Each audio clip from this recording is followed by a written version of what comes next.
Okay, so why am I driving Dot dressed like a jamoke? Well, that's because Dot has now become my daily driver because my wife's car, a Mazda 5, 2012, has a transmission issue that we're going to take a look at as soon as I get home and change out of my work duds.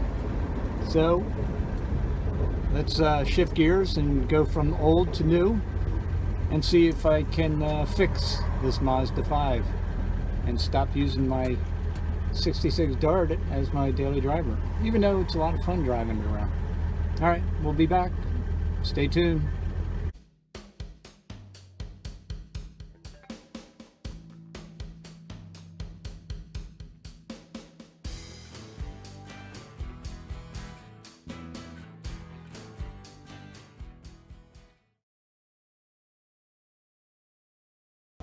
So here's the car in question, 2012 Mazda 5 minivan.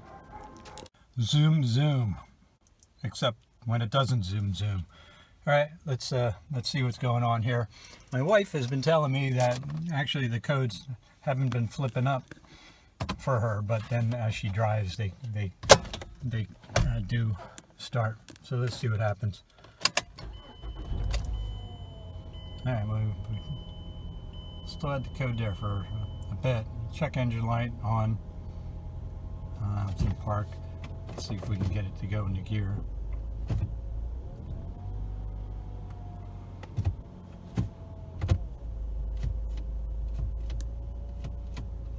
Alright, so other than check engine light, I'm using this manual shift mode, and I guess it doesn't want you to go any higher than 2. Let's drive this around a little bit and see if we get the same symptoms.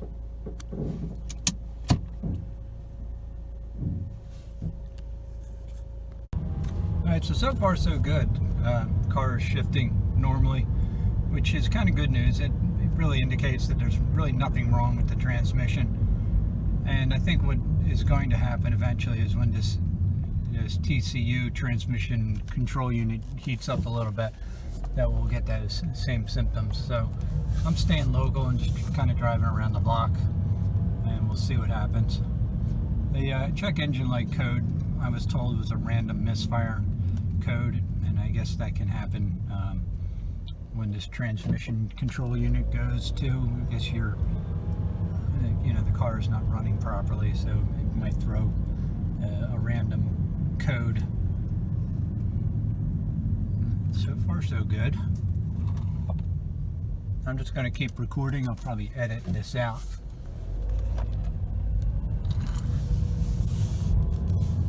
Blinding light.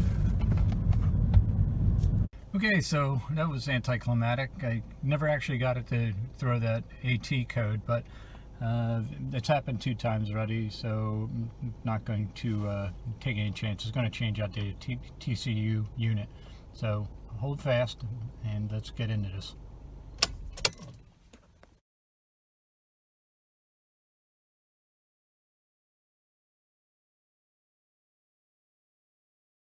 The first thing you're supposed to do is take off this battery box.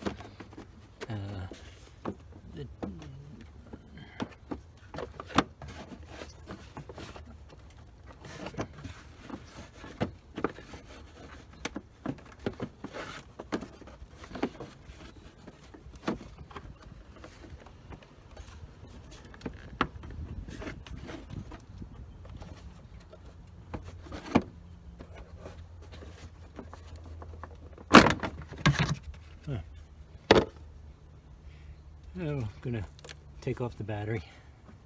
So I think you all know how to do that. And that's what we're looking at. Take off these 2 terminals. Okay, battery is removed, and apparently this battery box has to be removed. There's a bolt here, a bolt here. I think there's supposed to be 3 and a bolt down there. So we're going to take that out. This fascinating me taking bolts out of the car. This is a 10mm socket.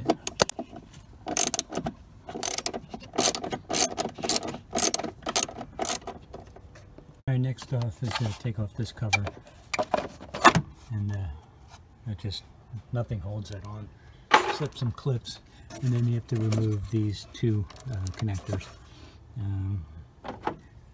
which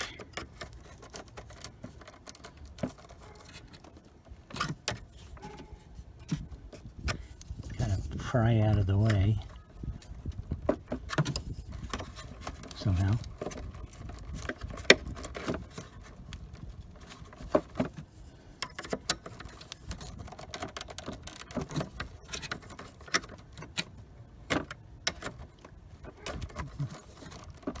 This is a two-hand job. I don't want to break anything, so I'll be back after I get this off.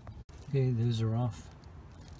Just a note to myself, this one with this little shunt, whatever that is, that goes into the rear connector. So now you got to get these out from the battery box, and then get all these other cables out so that the battery box will come out. So, two-hand job. Let me take care of that. So, white on the left, black on the right. Seems like it's easier to take these terminals off to get this wire out from the battery box. It's probably a better way of doing this, but that's what I'm going to do. There's a bunch of connectors to go on the side of this battery box, and if you see in the inside, you just have to kind of compress these with a pair of needle nose, and then those pop out. Alright, the rest of this is disconnected. A bunch of these little things, connector anchors, into the front part of this, which is right there. And then I'm going to take the air cleaner off. Give me a little bit more room. This is loose now. It's hitting the air cleaner, so I'm going to remove the air cleaner. Right, let's see if I can get this with a box wrench. Yep, much easier.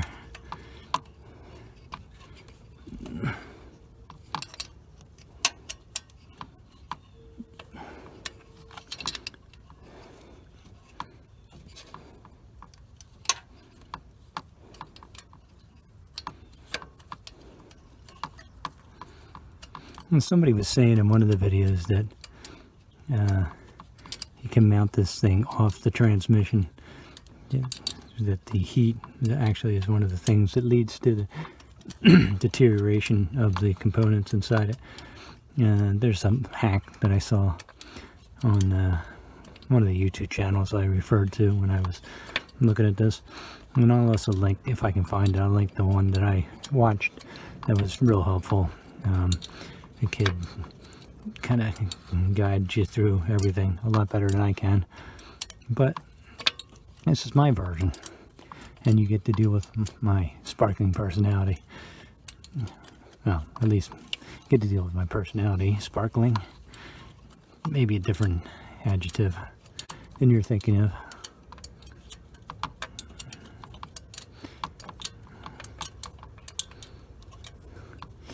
I don't enjoy working on these newer cars, but to be honest, this wasn't that bad.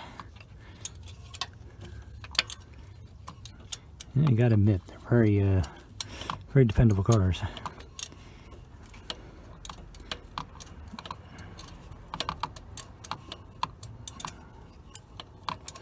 This is just another component that they farm out to somebody else. I think actually when we take this out, you'll probably see that it's made by Mitsubishi. I don't know if Mazda and Mitsubishi are related. I know they built airplanes during World War II for the Japanese, Mitsubishi. So I know some of my uncle's generations may not appreciate that, although they've all passed on. So, and old enemies are new allies, I guess. That's the end of my politicalness. Okay, there she is.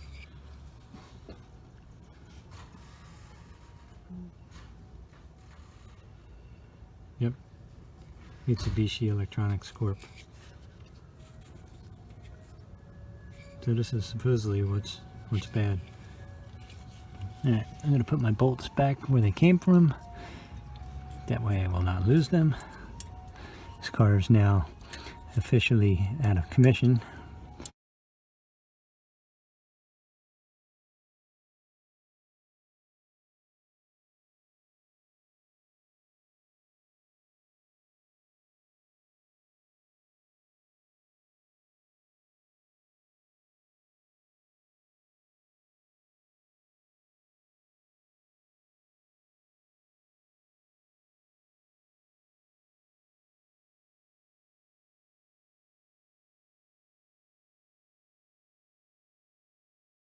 So when I did get the part back, and I do believe that I did get the exact part back, looks like they did something on here.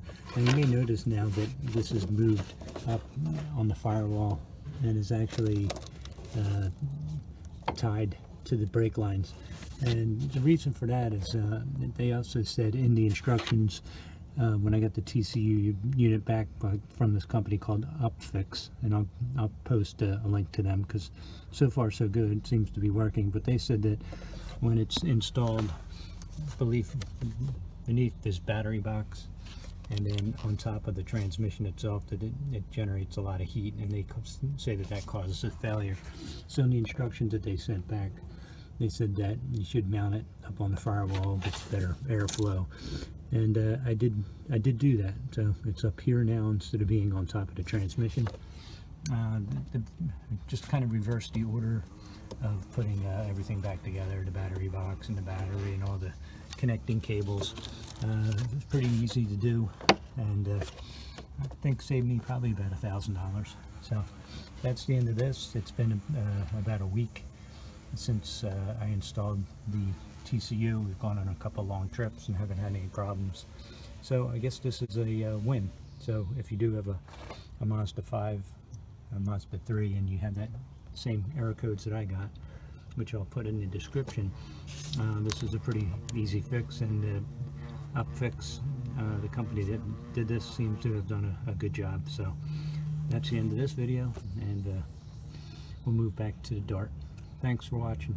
We'll see you real soon.